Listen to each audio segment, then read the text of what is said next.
ኢራን ከአሜሪካ ጋር የምታደርገውን ጦርነት የምታቆመው በጦር ግንባር ላይ የበላይነት ስትይዝ ብቻ እንደሆነ የኢራኑ የውጭ ጉዳይ ሚኒስትር አባስ አራግቺ ገልጿል። በሌላ በኩል ደግሞ የኢራን የውጭ ጉዳይ ሚኒስትር ቃል አቀባይ የሆኑት እስማኤል ባቃይ ኢራን ከአደራዳሪ ሀገራት ውጥረትን ለመቀነስ የሚያስችሉ የሰላም ሀሳቦች ደርሷታል ሲሉ ለሀገር ውስጥ ሚዲያዎች መግለጫ ስለመስጠታቸው ተሰምቷል። ዛሬ በእነዚህ ሁለት ጉዳዮች ላይ ቆይታ እናደርጋለን። የኢራን የውጭ ጉዳይ ሚኒስትር አባስ አራግቺ ከአገሪቱ የመንግስት ሚዲያ IRNA ጋር ባደረጉት ቃለ ምልልስ አገራቸው ከአሜሪካ ጋር የገባችበትን ጦርነትን ቀውሱ እንዴት እንደምትመራው ስልታዊ ማብራሪያን ሲሰጡ ተደምጧል። ሚኒስትሩ ጦርነትን ለማቆምና ወደ ድርድር ጠረጴዛ ለመምጣትና መቼና እንዴት መወሰን እንዳለባቸው ያስቀመጡበት መንገድ የኢራንን የአሁንና የወደፊት ዲፕሎማሲያዊና ወታደራዊ አቋምን ፍንጭ የሚሰጥ ነው ሲሉ በርካቶች ተደምጧል። አራግቺ ጦርነትን ለማቆም ፍጹም ወታደራዊ ድል ወይም ድርድር እንደሚያስፈልግ ገልጿል። ሆኖም ግን ድርድር ከመጀመሩ በፊት በጦር ግንባር ላይ አስተማማኝ ስልታዊ ስኬት ወይም ስትራቴጂክ አቺቭመንት መገኘት እንዳለበት አስምሯል። ይህ የሚያሳየው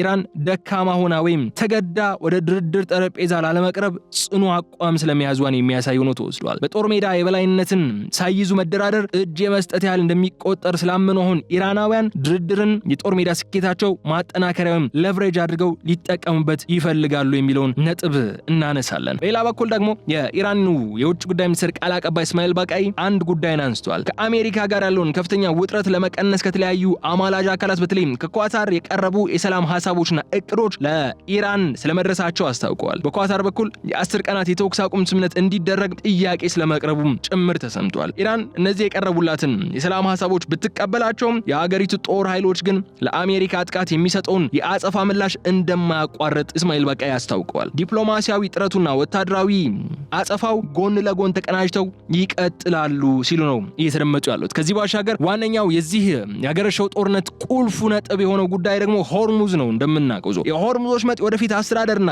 ደህንነት ሙሉ በሙሉ የኢራን ኃላፊነት እንደሆነና ሀገሪቱ ብሔራዊ ጥቅሟን አሳልፋ የምትሰጥበት ምንም አይነት ምክንያት እንደሌላት እስማኤል ባቃይ በድጋሚ ያረጋግጡበትን መግለጫ ሰጥቷልና ዛሬ እነዚህን ሁለቱ ጉዳዮችን አንድ ላይ አድርገን እያነሳን ከእናንተ ጋር ቆይታ እናደርጋለን። አብራችሁን በመቆየት እንድትከታተሉ ጋብዛችኋለሁ። የገበያ ሚዲያን የዩቲዩብ ገጽ ሰብስክራይብ አድርጉ፣ ቪዲዮውን ላይክ አድርጉ፣ ሐሳብ አስተያየታችሁንም በኮሜንት መስጫው ላይ አስቀምጡልን። ከተከታታይ አጭር መሸጋገሪያ በኋላ ተመልሰን ስንመጣ በዝርዝር ጉዳዮች ይሆናል። በድጋሚ መልካም ቆይታ። በመሃል ከተማ 22 ጎላጎል ግንባታቸው 60% የደረሱ የመኖሪያ አፓርትመንቶችን በካሬ 89000 ብር ብቻ አሊያም 100% ከከፈሉ ደግሞ በካሬ 75000 ብር ከባለ 1 ሜታ 89 ካሬ ጀምሮ እስከ ባለ 4 ሜታ 281 ካሬ ድረስ በተለያዩ የካሬ አማራጮች ማግኘት ይችላሉ። ያስታውሱ፣ ይሄ ቅናሽ ለጥቂት ቀናት ብቻ የሚቆይ ስለሆነ ፈጥነው ይደውሉልን። ከባለቤት ሪል ስቴት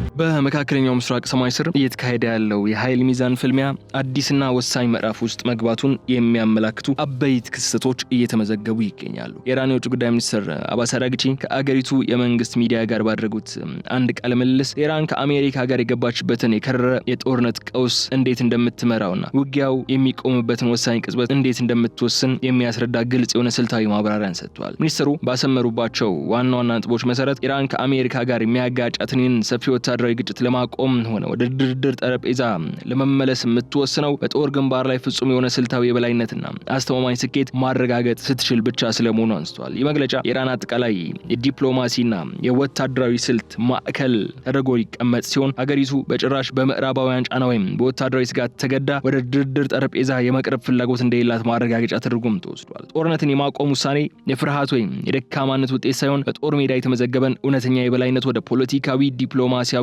ትርፍ የመቀየር ስልት መሆኑን አራግቺ በዋናነት አስምረውበታል። ስለዚህም ነው አሁን በታላቁ የመካከለኛው ምስራቅ ቀጠና የሚካሄደው ወታደራዊ እንቅስቃሴ በሁለቱም ወገኖች በኩል የድርድር የበላይነትን ለመጨበጥ የሚደረግ የሞት ሽረት ፍልሚያ ሆኖ እየቀጠለ ያለው። በቀጠናው እየተፋፋ የመጣው የውጥረት ማዕበልና በቴህራንና በዋሽንግተን መካከል ያለው ወታደራዊ ግጭት አዲስ መልክ የያዘበት በዚህ ወሳኝ ወታደራዊ የውጭ ጉዳይ ሚኒስትር አባስ አራግቺ የሰጡት ማብራሪያ ኢራን መንግስት ወደፊት አቅጣጫ ምን እንደሚመስልም ግልጽ ያደረገ ነው ሆኖ የምናገኘው። ኢራን የወታደራዊ ኃይሏን እንቅስቃሴና የዲፕሎማሲ ውሳኔዎቿን እርስ በርስ የተቀናጁና አንዱ ሌላውን የሚደግፍ አድርጋ ነው የምታየው። የቴህራን ዋና ዓላማ በጦር ግንባር ላይ የሚገኝን ማንኛውም አይነት ስልታዊ ስኬት እንደ ትልቅ የፖለቲካ ካርድን በመጠቀም በድርድር ጠረጴዛው ላይ የተሻለ የኃይል ሚዛን መፍጠር ነው ፍላጎቷ። ሚኒስትሩ የሚያብራሩትም የውጊያውን ማቆም የሚወሰነው የጠላት ፍላጎት ወይም የውጭ ሀገራት ጫና ምክንያት በማድረግ ሳይሆን ኢራን በጦር ሜዳ ላይ የምታስመዘግበውን አስተማማኝና ሊቀለበስ የማይችል ስኬት ብቻ መሰረት በማድረግ ነው። ይህ ደግሞ ቀጠናው ወደ ከፋ ወታደራዊ ግጭት የሚያመራበትን እድል የሚጨምር ቢሆንም የቴህራን አመራሮች ብሔራዊ ጥቅማቸውና ህልውናቸውን አሳልፈው ላለመስጠት የያዙትን ቁርጠኝነት የሚያሳይ ነው። ግን ከዚህ በተጨማሪ የኢራን ዲፕሎማሲያዊ አካሄድ ከወታደራዊ መስመር ጋር በጥብቅ የተሳሰረ መሆኑን የአራግቺ ንግግር የሚያረጋግጥ ነው። ኢራን የወታደራዊ መከላከያ እርምጃዎቿን እያጠናከረች የምትሄደው በምዕራባውያን ዘንድ ሊፈጠር የሚችለውን ደካማነትን የሚያሳይ ግምት ሙሉ በሙሉ ለማስወገድ ነው። የቴህራን ፖለቲካ ስሌት እንደሚያሳየው ያለ ወታደራዊ በላይነት የሚደረግ ማንኛውም አይነት ሰላም ውይይት ወይም የተኩስ አቁም ስምምነት የረጅም ጊዜ ብሔራዊ ደህንነትን የሚያረጋግጥ አይሆንም። በመሆኑም በመካከለኛው ምስራቅና በሆርሙዝ ወሽመጥ አካባቢ የሚደረጉ ወታደራዊ እንቅስቃሴዎች በሙሉ በቀጥታ የፖለቲካና የዲፕሎማሲ ትርፍን ለማስገኘት የታሰቡ ናቸው የሚል አቋምን ይዟል። የአዲስ ስልታዊ አቅጣጫ ኢራን ከአሜሪካ ጋር ለሚኖራት ማንኛውም አይነት ወደፊት ድርድር ወይም የኃይል ፍልሚያ መሰረት ሆኖ የሚያገለግል እንደሆነም ይገመታል። በዓለም አቀፍ ግጭቶች አስተዳደር ውስጥ በጦር ሜዳ የሚመዘገብ ውጤትና ድርድር ጠረጴዛ ላይ የሚገኝ ድል ተነጣጥሎ የሚታዩ አይደሉም። አባስ አራግቺ በሰጡት ማብራሪያም እንዳመላከቱት ጦርነቱን ለማቆም ሁለት መሰረታዊ መንገዶች አሉ። የመጀመሪያው ፍጹም ወታደራዊ ድል ሲሆን ሁለተኛው ደግሞ ለድርድር የሚደረግ የሰላም ስምምነት ነው ይላሉ። ሆኖም ግን ወደ ድርድር ጠረጴዛ ከመቃረቡ በፊት በጦር ግንባር ላይ አስተማማኝ ስልታዊ ስኬት መያዝ ቅድመ ሁኔታ እንደሆነ የኢራን ከፍተኛ ዲፕሎማቶች እየገለጹ ነው ያሉት። በቴህራን የፖለቲካ ስሌት መሰረት በጦር ግንባር ላይ የበላይነት ሳይያዝ የሚደረግ ማንኛውም አይነት ድርድር ወይም የተኩስ አቁም ስምምነት የዲፕሎማሲ ውይይት ሳይሆን በተዘዋዋሪ እጅ የመስጠት ያህል ይቆጠራል ብለዋል። ኢራን ቀደም ሲል ከነበሯት ታሪካዊና ዲፕሎማሲያዊ ልምዶችም በመነሳት ደካማውን የቀረበችበት ድርድር ሁሉ የሀገሪቱን ብሔራዊ ጥቅም አደጋ ላይ እንደጣለው ትረዳለችም ነው የሚሉ። ስለዚህ አሁን የሚካሄደውን ወታደራዊ ግጭት እንደ ቀጥተኛ የድርድር የበላይነት ማጠናከሪያ ወይም ሌቨሬጅ ማስጠበቂያ አድርጋ ነው የምትጠቀምበት። ኢራን በጦር ሜዳ የምታስመዝግበውን እያንዳንዱ ስኬትም በዲፕሎማሲው መድረክ ጠንካራ ስኬት እንድታመጣ ጠንካራ የድርድር ካርድ ሆኖ እንደሚያገለግል በማመን ወታደራዊ አቅሟን በከፍተኛ ሁኔታ በማንቀሳቀስ ላይ ነው የምትገኘው ኢራን። ይህ በዲፕሎማሲና በወታደራዊ ኃይል መካከል ያለው ጥብቅ ትስስር ኢራን በቀጠናው የምታካሄደውን አጠቃላይ ጂኦፖለቲካዊ ጨዋታ የሚወስን ዋና መርህ ነው። ኢራን የምትከተለው የሌቨሬጅ ስልት የሚመሰረተው የወታደራዊ ኃይል መግለጫዎች በሙሉ በዲፕሎማሲው መድረክ ላይ የሚኖሯቸው ዋጋ በማስላት ላይ ነው። የኢራን ስልታዊ አቀራረብ የሚያሳየው ደግሞ ያለበቂ ወታደራዊ ተጽዕኖና የመከላከል አቅም የሚደረግ ድርድር በተቃራኒው ጠላት የራሱን ቅድመ ሁኔታዎች እንዲጭን እድልን የሚሰጥ ነው ትላለች። የቴህራን ወታደራዊ እዝ የሚያካሂዳቸው የተሳኩ የሚሳኤል የድሮን ወይም የባህር ላይ እንቅስቃሴዎች በሙሉ የጦር ሜዳ ድል ብቻ ሳይሆኑ የዋሽንግተን የፖለቲካ ውሳኔ ሰጪዎች ወደ ምክንያታዊ የመደራደሪያ መስመር ለማምጣት የታሰቡ የዲፕሎማሲ መሳሪያዎች ተደርገው ነው የሚቀመጡት። የወታደራዊ በላይነት መረጋገጥ ለኢራን ዲፕሎማቶች በድርድር ጠረጴዛው ላይ የተሻለ የድርድር ቦታና የራሳቸውን ውል የማቅረብ ጥቅማቸውን የማስጠበቅ አቅምን እንደሚሰጣቸው ያምናሉ። ከዚህ በተጨማሪ ኢራን በጦር ግንባር የምታስመዘግበውን ስልታዊ ስኬት የምትመዝነው በጥቅል የጠላት ኃይል መደምሰስ ብቻ ሳይሆን ለአሜሪካና አጋሮቿ ከፍተኛ የፖለቲካና ኢኮኖሚያዊ ዋጋ በሚያስከፍሉ ስልታዊ ነጥቦች ላይ የበላይነትን በመያዝ ነው። በኢራን ዲፕሎማሲያዊ እሳቤ ውስጥ የፖለቲካ ድርድር የሚጀምረው ጠላት ወታደራዊ አማራጭ አጋዥ እንዳልሆነና አላስፈላጊ ወጪ እንደሚያስከትልበት ሲረዳ ብቻ ነው የሚል እምነት አለ። ስለዚህም ነው አራግቺ አስተማማኝ ስልታዊ ስኬት ዋሽንግተን የያዘችውን የፖለቲካና ወታደራዊ ጫና መተግበር እንዳይቻላት የሚያደርግ ጠንካራ የማጥቃት ሚዛን ነው ይላሉ። ይህ ስልታዊ ማዕቀፍ ኢራን ወደፊት በሚደረጉ ማናቸውም አይነት የኋላኛ በር ወይም ይፋዊ የድርድር ሂደቶች ውስጥ የራሷን አቅም በጽናት እንድታስከብርና የመደራደሪያ ካርዶቿን በከፍተኛ ጥንቃቄ እንድትጠቀምባቸው ያስችሏታል። ከዚህ ባሻገር በቀውስ ጊዜ የሚተላለፉ ውሳኔዎች የሀገርን ህልውና የሚያረጋግጥ ወይም ሙሉ በሙሉ ወደ ውድቀት የሚመሩ ሊሆኑ ይችላል። ሚኒስትር አባስ አራግቺም በሰጡት ማብራሪያ በአንድ ትልቅ አገራዊ ቀጠናዊ ቀውስ ውስጥ ትልቁና ከባዱ ውሳኔ ውጊያ የሚቆምበትና ድርድር የሚጀመርበትን ትክክለኛ ጊዜ መለየት መቻል እንደሆነ ይገልጸዋል። በህዝብ ህይወት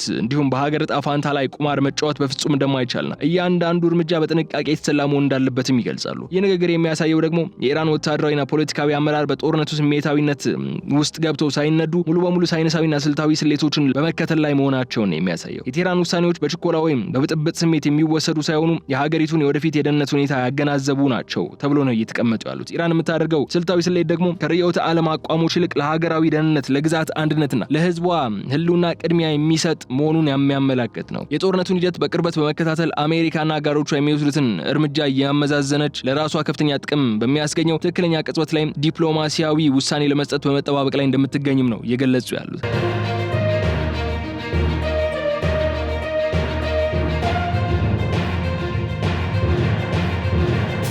ይህ የቀውሱ የጊዜ ሰሌዳ አመራረጥ ደግሞ በዲፕሎማሲያዊና በወታደራዊ ውሳኔ አሰጣጥ ሂደቶች ከፍተኛ የብስለት ደረጃ የሚጠይቅ ተግባር ነው። አራግቺ እንደሚገልጹት ከሆነ በጦርነት ወቅት በፍጥነት ወይም በስሜታዊነት የሚደረጉ የተኩስ አቁም ውሳኔዎች ወይም ድርድር ውስጥ ለመግባት የሚደረጉ የችኮላ እርምጃዎች የሀገርን ህልውና ከፍተኛ አደጋ ውስጥ ሊጥሉ እንደሚችሉ ያነሳሉ። የኢራን ከፍተኛ አመራሮች የሚያደርጉትን ስልታዊ ስሌት የጠላትን ወታደራዊ ዝግጅት፣ የቀጠናውን የኃይል ሚዛን፣ የዓለም አቀፍ ማህበረሰቡን የአቋም ለውጥና የሀገሪቱን የረዥም ጊዜ የምጣኔ ሀብትና የማህበራዊ መቋቋም አቅምንም ያገናዘበ ነው። ይህ ማለት ቴህራን በጦር ሜዳው ላይ የምትወስደውን እያንዳንዱ እርምጃ የሚከናወነው ለተቀመጠለት ጥብቅ የስሌት ማዕቀፍ ውስጥ እንጂ በጊዜያዊ ስሜት ወይም በጠላት ወታደራዊ ትንኮሳ ተገፋፍቶ እንዳልሆነ ነው እያነሱ የሚገኙት። ከዚህ በተጨማሪ የኢራን ዲፕሎማሲያዊ መሪዎች ትክክለኛውን ውሳኔ የሚያስተላልፉበት ወሳኝ ቅጽበት ለመምረጥ የቆረጡት አሜሪካና አጋሮቿ የሚያሳዩትን የወታደራዊ የፖለቲካ ድካም ምልክቶች በጥንቃቄ በማንበብ ስለመሆኑም አራግቼ ያነሳሉ። በቴህራን እይታ በጦርነቱ መስመር ላይ የሚደረግ የጊዜ አጠቃቀም በራሱ ትልቅ መሳሪያ ነው። ውጊያ የሚቆምበትና የዲፕሎማሲው ውይይት የሚጀመርበት ሰዓት ኢራን በከፍተኛ የስልታዊ ጥንካሬና የበላይነት ደረጃ ላይ የምትገኝበት ጊዜ መሆን አለበት ይላሉ። ይህ ሳይንሳዊና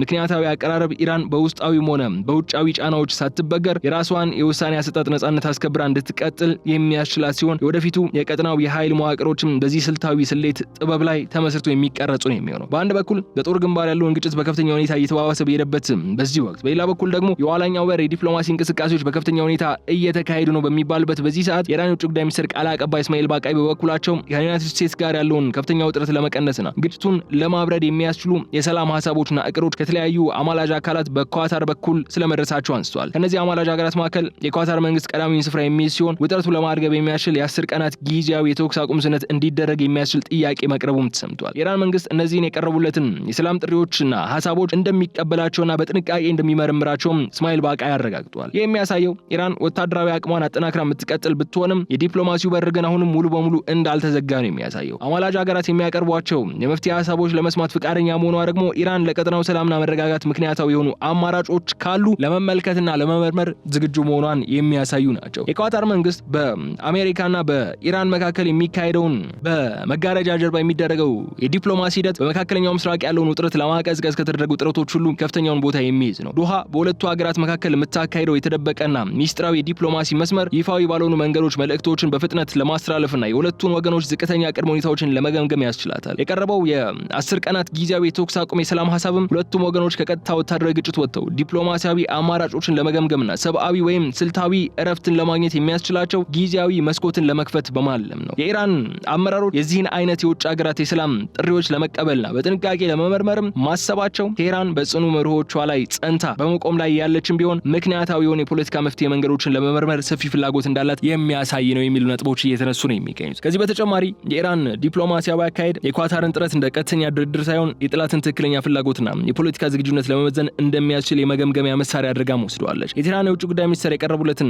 የሰላም ሀሳቦች በከፍተኛ ስልታዊ ጥንቃቄ የሚመረምራቸው አገሪቱ በጦር ግንባር ላይ ያላትን የበላይነትና የድርድር ማዕከል አደጋ ላይ በማይጥል መልኩ መሆኑን የሚያረጋግጥ ነው። የኳታር የሰላም ጥረቶች ተቀባይነት የሚያገኙት ወይም ወደ ተግባራዊ ደረጃ የሚሸጋገሩት የኢራን ብሔራዊ ደህንነት የሚያረጋግጡ የወታደራዊ መከላከያ መብቷን የሚያስከብሩና ከአሜሪካ በኩል አስተማማኝ ዋስትና የሚያስገኙ ከሆነ ብቻ ነው። ይህ የዲፕሎማሲ እንቅስቃሴ ኢራን በወታደራዊ መስመር የምታሳየውን ጽናት በፖለቲካው መድረክ ላይ እንዴት በጥበብ ለመተርጎም እየሞከረች እንደሆነ የሚያሳይ ነጥብ ነው ተብሎ እየተነሳ ነው ያለው። በኢራን ወቅታዊ የውጭ ፖሊሲ ውስጥም ጎልቶ የሚታየው ትልቁ ስልት የዲፕሎማሲ ውይይቶችና ወታደራዊ መከላከያን ጎን ለጎን አያይዘው የማስኬድ መመሪያው ነው። የውጭ ጉዳይ ሚኒስትር ቃል አቀባይ እስማኤል ባቃይ እንደ አጽንኦት የሰጡበት ጉዳይ ኢራን የቀረቡላትን የሰላም ሀሳቦችና የ10 ቀናት የተኩስ አቁም ጥያቄዎች ብትቀበልም የሀገሪቱ ጦር ኃይሎች ግን ለአሜሪካ ጥቃት የሚሰጡትን ወታደራዊ ምላሽ በፍጹም አያቋርጡም የሚል መልስ ነው የሰጡት። ዲፕሎማሲያዊ ጥረቱና ወታደራዊ ግጭቱ እርስ በርስ እየተመጋገቡ የተቀናጁ የሚቀጥሉ ሁለት ዋና መሳሪያዎች ናቸው የሚለውን የቀደመውን የኢራን አቋምም የሚያስጠብቅ ነው። ኢራን የሰላም ጥሪዎችን ተቀበለች ማለት በወታደራዊ ጎራው ያላትን ዝግጁነት ትተዋለች ወይም የአሜሪካን ጥቃት ያለምንም ምላሽ ታልፋለች ማለት እንዳልሆነ በግልጽ እያስታወቀች ነው ያለችው። ይህ ባለ ሁለት ስለት ስልት በጠላት ላይ ከፍተኛ ጫና ለመፍጠር የታሰበ ነው። በወታደራዊ በኩል የሚሰጠው ተመጣኝና ጠንካራ ምላሽ በዲፕሎማሲው ጠረጴዛ ላይ የሚደረገውን ውይይት ኢራን ከጥንካሬ ማዕከል ሆና እንድታካሄደው እድል የሚሰጣት ነው የሚሆነው። ይህ ባለ ሁለት መስመር ስልት ወይም ዱዋል ትራክ ስትራቴጂ በዘመናዊው የመካከለኛው ምስራቅ የኃይል ፍልሚያ ውስጥም የቴህራንን ዋና መለያ ምልክት ሆኖ የሚያገለግል ነው። ኢራን ዲፕሎማሲና ወታደራዊ ኃይልን እርስ በርስ እንደሚቃረኑ ነገሮች አድርጋ ሳይሆን ይልቁንም ሁለቱም የአንድ ትልቅ ሀገራዊ የደህንነት ግብ ስልታዊ መሳሪያዎች እንደሆኑ ታምናለች። እየተደራደሩ መዋጋት፣ እየተዋጉ መደራደር የሚልን ስልት ነው የምትከተለው ኢራን በዚህ ሰዓት። ቃል አቀባዩ እስማኤል ባቃይም ባደረጉት ወይም በሰጡት ማብራሪያ መሰረት በዲፕሎማሲያዊ መስመር የሚደረጉ ጥረቶች ወይም የቀረቡ የሰላም ሀሳቦች በወታደራዊ መስመር ላይ ምንም አይነት መላላት ወይም መዘናጋት አይፈጥሩም ነው ያለው። የቴህራን ጦር ኃይሎች ለአሜሪካና አጋሮቿ ወታደራዊ እርምጃዎች የሚሰጡትን ተመጣጣኝና ፈጣን ምላሽ ሳያቋርጡ መቀጠላቸው ዋሽንግተን በዲፕሎማሲው ሽፋን የውጊያ የበላይነት እንድታገኝ የሚከፍትላትን እድል ሙሉ በሙሉ የሚዘጋባት ነው። ይህ ደግሞ በጠላት በኩል የሚደረጉ ማናቸውም አይነት ስልታዊ ማታለያዎችን ወይም የወታደራዊ ዝግጅት ማጠናከሪያ ጊዜዎችን ዋጋ አልባ ነው የሚያደርጋቸው። ከዚህ በተጨማሪ ይህ የተቀናጀ ባለሁለት መስመር አቀራረብ በጠላት ካምፕ ውስጥ ከፍተኛ የፖለቲካና የወታደራዊ እርግጠኝነት ማጣትም ለመፍጠር የሚያስችል ነው ይላሉ ኢራናውያኑ።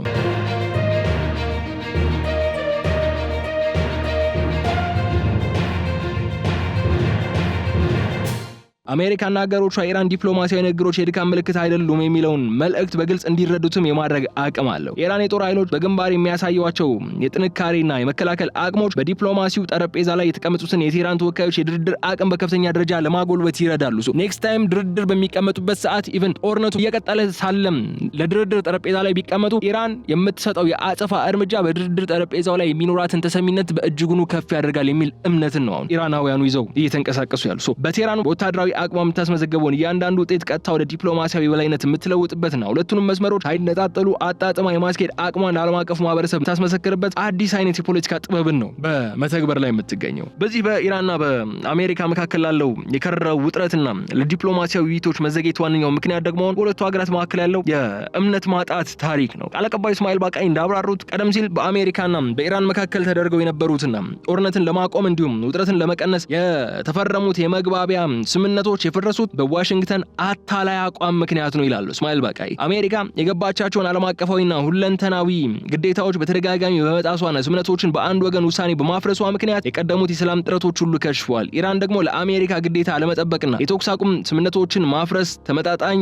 ወታደራዊና ዲፕሎማሲያዊ ምላሽ እንደተሰጠች ነው የምትገልጸው። ይህ ታሪካዊ ዳራ በቴህራን አመራሮች ዘንድ ከፍተኛ ጥርጣሬን የፈጠረ በመሆኑ ደግሞ አሁን ለሚቀርቡት ማናቸውም የሰላም ጥሪዎች ወይም የተኩስ አቁም ስምምነቶች ኢራን ከፍተኛ ጥንቃቄን ታደርጋለች ብለው ነው የሚያነሱት። ዋሽንግተን ተግባራዊና አስተማማኝ ዋስትና ካልሰጠች በስተቀር ግን በቃላት ደረጃ በሚደረጉ ስምምነቶች ላይ መተማመን እንደማይቻል የኢራን ዲፕሎማቶች አጽንኦት ሰጥተው ነው እየገለጹ የሚገኙት። በሁለቱ ሀገራት መካከል የሰረጸው ጥልቅ የፖለቲካና የዲፕሎማሲ የእምነት ማጣትም በቀጠናው ሰላም እንዳይወርድ ትልቁ ማቆሚያ ሆኖ ቆይቷል። በቴህራን እይታ ዋሽንግተን ቀደም ሲል የነበሩ ህጋዊና ዓለም አቀፋዊ ስምምነቶችን በአንድ ጀንበር ጥሳ የመውጣቷ ታሪክ አሜሪካ በዲፕሎማሲያዊ ውይይቶች ላይ ያላትን ቃሏን አለማክበር የሚያስረዳ ህያው ማረጋገጫ ነው ብለው ያነሱታል። ቃል አቀባዩ እስማኤል ባቃይ ያሰመሩበት ነጥብ የሚያሳየው ኢራን አሁን በሚደረጉ ማናቸውም አይነት የኋላኛ በር ንግግሮች ውስጥ በቃላት ደረጃ ለሚሰጡ አየር ላይ የሚንሳፈፉ ቃሎች ወይም ፕሮሚሶች ቦታ እንደማትሰጥ ነው የሚያነሱት። በቴህራን የውጭ ጉዳይ ፖሊሲ ቀመር ውስጥ አሜሪካ ቀደም ሲል ላፈረሰቻቸው የመግባቢያ ስምምነቶችና ላስከተለቻቸው ወታደራዊና ኢኮኖሚያዊ ጉዳቶች ተመጣጣኝ ምላሽ መስጠት ብሔራዊ ክብርንና ህልውናን የማስከበር ጉዳይ ነው ይላሉ። ከዚህ በተጨማሪ ታሪካዊ ጥርጣሬና ኢራን ለሚቀርቡላት የሰላም ጥሪዎች ሁሉ በጣም ጥብቅና ዝርዝር የሆኑ ህጋዊና ወታደራዊ ዋስትናዎች እንድትጠይቅም ያስገድዳት ነው ያለው። የቴህራን የፖለቲካ አመራሮች እንደገና በተመሳሳይ ስምምነት ማፍረስ ወጥመድ ውስጥ ላለመውደቅ የሚደረግ ማንኛውም አይነት የተኩስ አቁም ወይም የሰላም ውይይት በግልጽ በሚታዩ በሚለኩና ሊቀለበሱ የማይችሉ እርምጃዎች የታጀበ መሆን አለበት ብለው ያምናሉ። ዋሽንግተን በተግባር የምታሳየው ተግባራዊ የፖለቲካ ለውጥና የስምምነቶች ማክበር ሳይኖር የሚደረግ ውይይት ለቴህራን ምንም አይነት ዋጋ እንደሌለው ነው የሚቆጥረው የሚል ሐሳብና አቋም ነው የተያዙ። ይህ በታሪክ አጋጣሚዎች የጎለበተው እምነት ማጣት አሁን ባለው የቀውሱ ምዕራፍ ላይ የራሱን ትልቅ ጥላ ያሳረፈ ሲሆን ኢራን በዲፕሎማሲው መድረክ ላይ እጅግ የበሰለና በጥንቃቄ የተሞላ አቋም እንድትይዝም እያደረጋት ነው ያለው። በዚህ ግጭት ውስጥ የኃይል ሚዛኑን የሚወስነውና የዓለም አቀፍ የኢኮኖሚ ስጋት ውስጥ የሚከተው ሌላኛው ወሳኝ ነጥብ የሆርሙዝ ወሽመጥ ስልታዊ የባህር መስመር ነው። የኢራን የውጭ ጉዳይ ሚኒስትር ቃል አቀባይ እስማኤል ባቃይ በሰጡት መግለጫ የሆርሙዝ ወሽመጥ ወደፊት አስተዳደር ጸጥታና ደህንነት ሙሉ በሙሉ የኢራን ታሪካዊና ህጋዊ ኃላፊነት እንደሆነ ነው በድጋሚ እያረጋገጡ የሚገኙ። ኢራን በዚህ ወሳኝ የባህር መስመር ላይ ያላትን ብሔራዊ ጥቅም ለየትኛውም አህጉራዊ ወይም ዓለም አቀፋዊ ኃይል አሳልፋ እንደማትሰጥ ነው ያሰመረችበት። የዓለም የነዳጅ ንግድ አብዛኛው ክፍል የሚሻገርበት ይኸው ወሽመጥ ለኢራን ትልቅ ስልታዊ ወታደራዊና ኢኮኖሚያዊ መጠቀሚያ መሳሪያ ነው። ቴህራን በወሽመጡ ላይ ያላትን ሙሉ ቁጥጥር እንደ ዋና ስልታዊ ካርድ አድርጋ በመጠቀም በምዕራባውያንና በሀያላን ሀገራት ላይ ከፍተኛ ኢኮኖሚያዊ ጫናን ማሳደርም ትችላለች ነው እየተባለ ያለው። የሆርሙዝ ሰርጥ ደህንነት ጉዳይ ከኢራን ብሔራዊ ህልውና ጋር የተያያዘ በመሆኑ ሀገሪቱ በምንም አይነት መንገድ በዚያ አካባቢ የሚደረገን የምዕራባውያን ጣልቃ ገብነት እንደማትቀበል ነው በተደጋጋሚ እያስጠነቀቀች ያለችው። የሆርሙዝ ወሽመጥ የዓለም አቀፉን የኃይል አቅርቦት ዋና የደም ስር በመሆኑ ደግሞ በዚህ ጠባብ የባህር መስመር ላይ የሚፈጠር ማንኛውም የደህንነት መናጋት በዓለም አቀፍ የነዳጅ ገበያና የምግብ አቅርቦት ሰንሰለት ላይ ፈጣንና አውዳሚ የዋጋ ንረት ያስከትላል። የኢራን መሪዎች ይህንን የጂኦፖለቲካ ጥቅም ጠንቅቀው የሚያውቁ በመሆናቸው ደግሞ በወሽመጡ ላይ ያላቸውን ፍጹም የባህር ላይና የባህር ዳርቻ የመከላከል አቅምን እንደ ዋና ወታደራዊ ፖለቲካዊ ማገገሚያ ነጥብ አድርገው ነው የሚጠቀሙበት። ባቃይ በሰጡት መግለጫና አጽንኦት በሰጡት ጉዳይ ቴህራን የባህር መስመሩን ጸጥታ የማስከበር መብቷን እንደ መደራደሪያ ነጥብ ሳይሆን እንደማትደራደርበት ብሔራዊ ክብሯ ወይም የባለቤትነት መብቷን የምታስጠብቅበት ጉዳይ አድርጋ እንደምታስቀምጠው ነው የሚያገልጹት።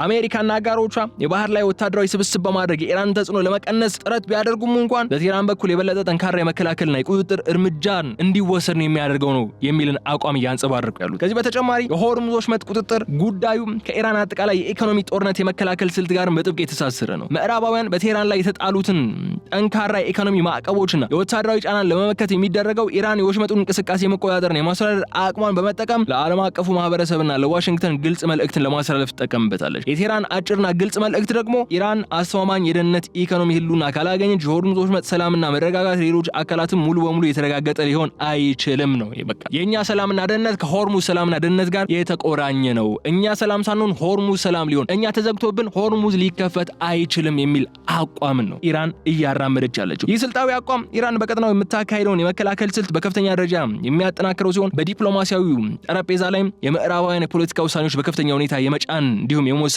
አቅምን ይሰጣታል። ስናጠቃልለው ግን የተከበራችሁ ተከታታዮቻችን በአጠቃላይ ሲታይ የኢራን የውጭ ጉዳይ ሚኒስትር አባስ አራግቺና የቃል አቀባያቸው እስማኤል ባቃይ መግለጫዎች የኢራን አጠቃላይ የጦርነትና የዲፕሎማሲ ማዕቀፍ ቁልጭ አድርገው የሚያሳዩ ናቸው። ኢራን ከአሜሪካ ጋር ለምታደርገው የሞት ሽረት ግጭት ሙሉ ወታደራዊ አቅሟን ለመጠቀም ያላትን ቁርጠኝነት ባልተደባለቀ ሁኔታ የምታሳይ ቢሆንም የዲፕሎማሲውን በርም ግን ሙሉ በሙሉ አልዘጋችውም። የቀረቡላትን የሰላም ጥሪዎችና የኳታርን የ10 ቀናት የተኩስ አቁም ሐሳብ በመመርመር ላይ ብትሆንም በጦር ግንባር ላይ አስተማማኝ ስልታዊ ስኬት ሳታስመዘግብ ግን ውጊያን እንደማታቆም አረጋግጣለች። የኢራን ቀጣይ እርምጃዎችና ውሳኔዎች በሙሉ በጦር ግንባር በሚኖራቸው ስኬትና በታጠቁ ኃይሎቻቸው የበላይነት ላይ የተመሰረተ ነው የሚሆነው። ስለሆነም በመካከለኛው ምስራቅ በሚቀጥሉት ቀናት ሳምንታት ውስጥ የሚካሄዱት ወታደራዊ እንቅስቃሴዎች የትኛው ወገን በድርድር ጠረጴዛው ላይ የበላይነትን ይይዛል የሚለውንና የቀጠናውን የወደፊት የጂኦፖለቲካ መዋቅር እንደሚወስን የታመነበት ጉዳይ ነው። ኢራን በወታደራዊ መከላከያና በዲፕሎማሲያዊ መንገድ አጣጥማ በመሄድ በብሔራዊ ጥቅሟና ህልውናዋ ለማስጠበቅ የምታደርገው ጥረት የቀጠናውን የወደፊት እጣ ፋንታን እየቀረጸ ነው ያለው። ይህ ደግሞ የሚያሳየው የመካከለኛው ምስራቅ ቀጠና በቅርብ ታሪኩ አይቶት በማያውቀው እጅግ ወሳኝና አደገኛ ስልታዊ አቅጣጫ ላይ ምዕራፍ ላይ መድረሱን ነው የሚያሳየው። በቴህራንና በዋሽንግተን መካከል ያለው ፍልሚያ ከአካባቢያዊ ግጭት አልፎ የመላውን ዓለም ኢኮኖሚያዊና ደህንነታዊ መረጋጋት የሚወስን ትልቅ የጂኦፖለቲካ ፍልሚያ ነው የሆነው። የኢራን አመራሮች በዲፕሎማሲውና በወታደራዊ ጎራ መካከል የሚሰሩት ጥንቃቄ የተሞላበት የኃይል ሚዛን ቀጠናውን ወደ ሙሉ አህጉራዊ ጦርነት ሊያመራ የሚችልበትን ወይም በከፍተኛ የበላይነት የታጀበ አዲስ የሰላም ስምምነት ሊመጣ የሚችልበትን አቅጣጫ የሚወስን ነው የሚሆነው። የአባስ አራግቺና የእስማኤል ባቃይ ንግግሮች የሚያረጋግጡት ኢራን የወደፊቱን የኃይል ሚዛን በራሷ ስልታዊ ስሌቶችና ወታደራዊ ስኬቶች አማካይነት ለመቅረጽ ሙሉ በሙሉ ዝግጁ መሆኗ ነው። ከዚህ በተጨማሪ ግን የዚህ ግጭት መጨረሻና የሚኖረው የረጅም ጊዜ ተጽዕኖ በቀጠናው ባሉ ሌሎች ሀገራትና ዓለም አቀፍ ኃይሎች ላይ የሚኖረው አንድምታ እጅግ ሰፊ መሆኑ ነው። በሆርሙዝ ወሽመጥ አካባቢ የሚደረገው ጥንቃቄ የተሞላበት እንቅስቃሴ የኳታር የኋላ በር ዲፕሎማሲ ውጤትና በጦር ግንባር የሚመዘገቡት ወታደራዊ ውጤቶች ተደምረው የመካከለኛው ምስራቅን ወደፊት የደህንነት ካርታን መሳላቸው የሚቀር አይሆንም። ኢራን በጽናት በሳይንሳዊ ስሌትና በባለ ሁለት መስመር ስልት የምታካሄደው ይህ ፍልሚያ ደግሞ የሀያላን ሀገራትን ወደፊት ጣልቃ ገብነት ወሰንም የሚያሰምርና የቀጠናውን ሀገራት የኃይል አስተላለፍም ሙሉ በሙሉ የሚቀይር ታሪካዊ ክስተት ሆኖ መቀጠሉም የሚያጠራጥር አይደለም በማለት የዕለቱን ፕሮግራማችን እዚህ ላይ እንቋጫለን። የተከበራችሁ የገበያ ሚዲያ ተከታታዮቻችን በቀጣይ በሌላ ጉዳይ መልሰን የምንገናኝ ይሆናል። እስከዚያ ድረስ በቸር ሰንብቱ። የገበያ ሚዲያን የዩቲዩብ ገጽ ሰብስክራይብ አድርጉ፣ ቪዲዮውንም ላይክ አድርጉ፣ ሀሳብ አስተያየታችሁን በኮሜንት መስጫው ላይ ያስቀምጡልን። በቀጣይ በሌላ ቪዲዮ መልሰን እስክንገናኝ ድረስ በቸር ቆዩልኝ። ሰላም። በመሃል ከተማ 22 ጎላጎል ግንባታቸው 60% የደረሱ የመኖሪያ አፓርትመንቶችን በካሬ 89,000 ብር ብቻ አሊያም 100% ከከፈሉ ደግሞ በካሬ 75,000 ብር ከባለ 1 ሜታ 89 ካሬ ጀምሮ እስከ ባለ 4 ሜታ 281 ካሬ ድረስ በተለያዩ የካሬ አማራጮች ማግኘት ይችላሉ። ያስታውሱ፣ ይሄ ቅናሽ ለጥቂት ቀናት ብቻ የሚቆይ ስለሆነ ፈጥነው ይደውሉልን። ከባለቤት ሪል ስቴት